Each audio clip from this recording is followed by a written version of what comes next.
Another day, another Chevrolet. Just gonna subsidize that video I did yesterday. This is a 2011 Chevy Silverado. Same problem, small EVAP leak, and I think we spoke about it in the video. You know that these ones were quite common, and I'll show you here.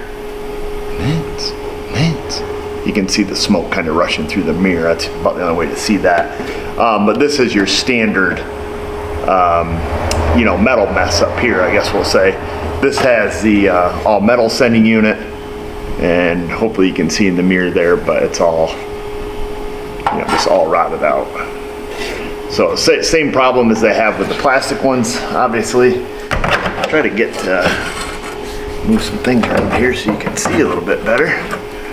I was hoping for, but let's try that. Let's see if we can see up here a little better. There we go. I think that's a little better view.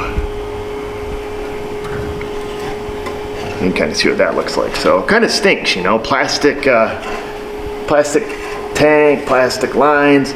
But the problem is, you know, you getting these lines unhooked from those the old rusty nipple.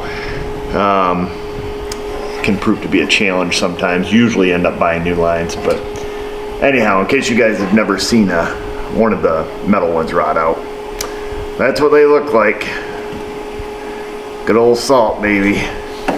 Sad part is, truck's only got like 50K on it. Good news is though, he's already had the superficial coverings put over the rotted out part of the frame, so we don't have to check that. Nothing to see here, folks. Oh, got one there. Not too bad. There's a local shop that does those.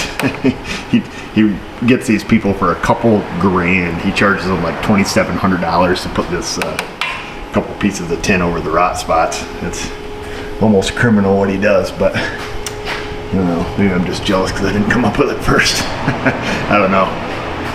Whatever, dude. All right, see you guys later. You have a nice day.